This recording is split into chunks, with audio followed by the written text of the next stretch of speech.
Jeff, appreciate you joining us this morning, man. Jeff Goodman, Field of 68, also columnist at Hoops HQ.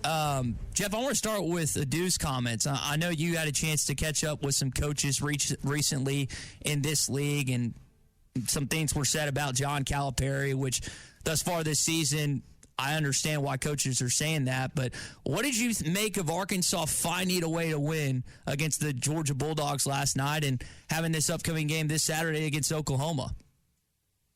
I mean, it was much needed, right? I mean, listen, especially after the way they played in the first half, right? They dug themselves a hole, looked like one that they weren't going to be able to dig out of. And I thought Brazil gave them some good energy early to kind of set the tone. And, you know, they're not as – you got 8 guys now. Everybody knows they're playing. Everybody knows they can play through mistakes for the most part. And I thought they played hard. They played hard. They played like a desperate team in the second half. And I think if they continue to do that, at least they're going to give themselves a chance in a lot of these games. I mean, listen, if you had told me, you know, before a couple of weeks ago, okay, they got a home win over Georgia, and fans would be celebrating, I'd be like, what's going on here? Like, really? I mean, Georgia's a good team. They're a solid team. They're, you know, probably a tournament team, but, you know, they're not world beaters. But the way this season has gone, it is cause to celebrate just to get an SEC win. And now you build on that. You get Oklahoma at home, who's completely ripe for the taking.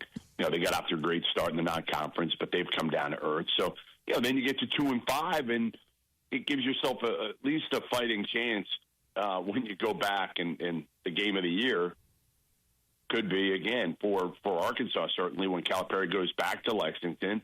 And, you know, if they could pull off that one and get to 3-5 and get that momentum, then you're in the mix. Then you've got a, you know, couple of quality wins against Georgia and Kentucky, and then you're starting to feel good about yourself. The only thing I'd say is I worry about is, can you sustain this without a point guard? Mm-hmm.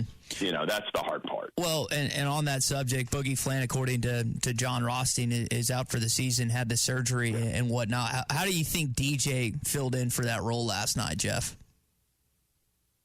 I mean, he's just not a point guard, and neither is Chanel Davis. And Boogie wasn't like a traditional point guard, but he was far more of a guy who could, you know, make life easier for other guys. You know, I said this last year. You know, at Kentucky, it was kind of more of the same. It was like everybody else has to work so hard for buckets because they don't have a point guard. Now you're kind of going to revert back to that. Reed Shepherd was the one guy who made people better. But we didn't really know that going into the year. And, you know, he eventually became that guy. But early on, it was like, DJ Wagner's our point guard. I'm like, I've seen him play 100 times. He's not a point guard. He's a scorer. Now, he's gotten better at passing the ball, but he is not a guy who consistently makes people better. John L. Davis looks completely lost. I mean, his confidence is shot, completely shot right now. You can see it. I mean, I've seen this kid play a ton over the last 2 years, been around him a ton, and he looks like a shell of himself right now. And I think, you know, that's critical too. Can you get, now you only got 8 dudes. You got to get John L. back to Nelly Davis. Right now, he's nowhere near where he was. And Jeff, I'm just looking at the roster because the 8-man rotation I think is a serious issue that's going to limit this team. I'm looking down the list and I'm not finding anybody. Well, maybe they could develop into a 4, 5, 6, 7 minute guy. And you look up and down this list and I don't see a lot of hope for expanding beyond 8 at this point.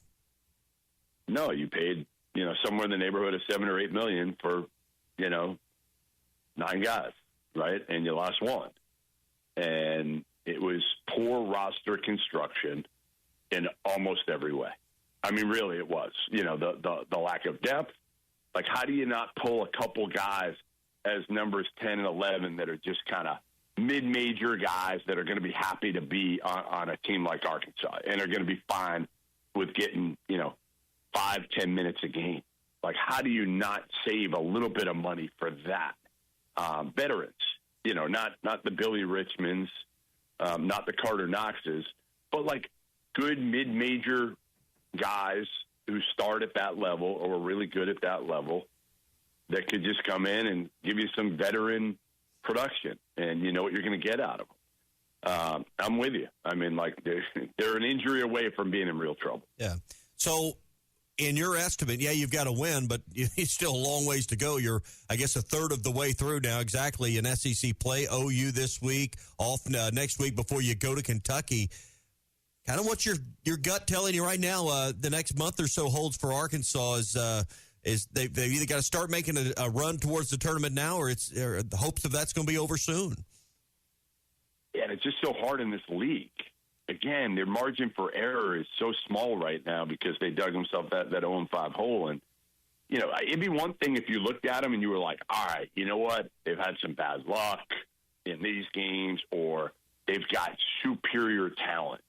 Like, they've got better talent than most, almost everybody overall. They still got better talent than almost everybody, other than, I'm trying to think who is more talented than they're going to play. Alabama.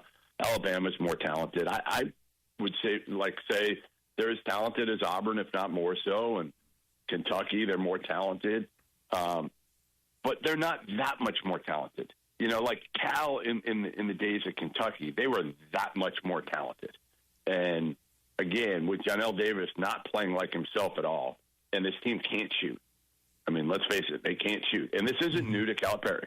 Like, this is something I've been saying, and he's had a couple teams that have done it, but they've been outliers. But over the last, 10, 12 years, it's a common theme. And I don't understand it. I don't understand why this guy doesn't go out and get, elite shooters. Pay the money, because you have guys that can drive the ball. Like, that's the one thing he always has. And athletic bigs, but go get the best damn shooter you can. Pay that money. It's worth it. Like a Kobe Bray at Kentucky, or I know Jackson Robinson was going to end up there, but yeah, that was one of the guys that I was kind of looking at. We're talking with Jeff Goodman, field of 68 here in our opening drive this morning. Jeff, I know you got a chance to talk with some coaches in their view of Cal, and there are coaches that will say stuff positively. We had Seth Greenberg on our airwaves this week. We had Tom Crean on last week. He's a PR guy. Yeah. I mean, we know he's a PR guy for Cal. Well, that's clear. What I wanted to ask you is, I know what your colleague Rob Doster thinks of Cal. He thinks he's basically done, over the hill. What do you think? Like, Cal's last 4 years, one NCAA tournament win. Unless something just drastically changes, they're not going to make the tournament this year. I mean, you kind of brought up the shooting. What is your kind of thought process of Cal and the current climate of college basketball? I mean, he's still one of the best salesmen out there. So, he can compile talent, which is always going to give him a chance. But the question is, can he put the pieces together that fit? Right? Like, can you do that? I mean, again, on this team, I thought you were lacking more of a point guard. I thought you had, again, to me, John Davis and DJ Wagner, you didn't need them both. You didn't need them both. And I would have taken Janelle, personally. And he knew DJ Wagner, and he knew Big Z. Like, these are guys he had a chance to coach. Thierra's been terrific, and he's awesome. Like, I love Adu Thierra. He plays the right way. He plays hard. Yeah, just not a great shooter. So when your leading scorer is not a great shooter, kind of puts and none of these guys are great shooters. I don't think he's done by any means. I don't. I think he's got to revamp his staff. I think he's got to bring on, maybe like Nate Oates has done. Look at Alabama and what they've done. Nate Oates has brought on NBA guys to run his offense, to run his defense, and he kind of runs the program, gets involved when he needs to, is very involved in recruiting with Preston Murphy, their other assistant, and it works. It works. But he brought the band together, and it's back together, and it's like, you brought Kenny Payne back. Great. Kenny Payne's got great relationships with a lot of AU coaches and things of that nature. But, what is that? Chin Coleman, same thing. Those don't hold the same value they did 5 or 10 years ago. Now it's really about NIL money and then developing players. You have 8 months to develop a brand-new team. That's the key. You need player development, figuring out the roles, figuring out the chemistry, figuring out how to adapt to those players and run a system that fits them, rather than always kind of having the same system and trying to fit your players into that system. So I don't think he's done. I really don't. I don't think he works as hard as he used to, and he's got that same drive. But that's to be expected. He's in his mid-60s. Not going to have the same drive that he did when he got to Kentucky. But no, I do not think John Calipari is done by any means. I wouldn't count him out. I just think he's got to make some changes. Jeff, who's the coach on staff that is willing to tell him no? That, hey, Coach Cal, this is a mistake. Is anyone standing in his way if he's getting ready to run off the cliff? I don't think so. I think, again, I think part of the problem is they're kind of yes men, and they're not alone. And again, you needed an older guy who maybe came from the outside, who didn't have as much to lose, who could go back to the NBA if it doesn't work out, right? You bring in a guy like that who just says, you know what, I'm going to give it to you straight. I'm going to give it to you straight. I haven't been in the program. And listen, nobody's better than John Calipari, again, about selling, number one, and mentally preparing guys for the next level. Nobody's better. And getting those guys to buy into roles. I mean, he's done it for years. He's the best there is at that stuff. But you got to understand what your shortcomings are and try to adapt. And listen, Coach K did a great job of that in his later years, right? He adapted. He didn't fight it. He embraced it. He adapted his style. He adapted to each of his teams and the personnel.